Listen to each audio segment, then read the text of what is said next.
জয় গৌর শ্রী রাধারমণ বিজয়তে। আজকে একটা পার্সেল এসেছিলো, তো ভাবলাম তোমাদের সাথে শেয়ার করি যে পার্সেলটার ভেতরে কি আছে। তো খুব বেশি আমি সাসপেন্স রাখবো না। এটার মধ্যে রয়েছে একটা মাল্টি কুকার। অ্যাকচুয়ালি এর আগে একটা মাল্টি কুকার আমরা কিনেছিলাম, কিন্তু সেটা খুব বেশি দিন চলেনি, খুব তাড়াতাড়ি নষ্ট হয়ে গেছিলো। তো এটার রিভিউ দেখলাম খুব ভালো হওয়ার পরে আমি তাই এটাকে অর্ডার করেছিলাম। তো আজকেই এসে পৌঁছালো রাইস কুকারটা। তো দেখো, ওপেনিং করে দেখাচ্ছি যে এর মধ্যে কি কি আছে।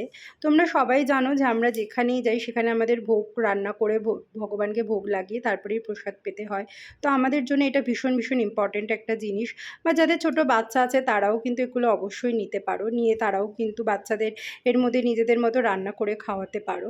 তো এর মধ্যে দেখো কি কি আছে। এর মধ্যে রয়েছে একটা কাচের লিড, আর এর মধ্যে দেখো রয়েছে হচ্ছে একটা প্যাকিং করা জিনিস। তো সেটা আমি খুলে দেখাবো যে কী কী আছে। তো এটা হচ্ছে মেন পাত্র যেটার মধ্যে রান্না করা হয়, আর এটা হচ্ছে তোমার লিডটা যেটা দিয়ে ঢাকা হয়। এটার মধ্যে যে কোনো জিনিস স্টিম করা যায়, মোমো হোক সবজি হোক সব কিছুই স্টিম করা যায়।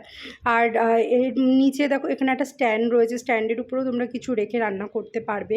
এখানে তার সাথে দিয়েছে একটা চাল বা এরকম কিছু মাপার জন্য জিনিস, বাটি, এবং এর সাথে রয়েছে একটা ইডলির স্ট্যান্ড। তো সব মিলিয়ে কিন্তু বেশ ভালোই প্যাকেজটা। এটার প্রাইস পড়েছিল আমার ১৩১০ টাকা। আমার কিন্তু বেশ ভালোই লেগেছে।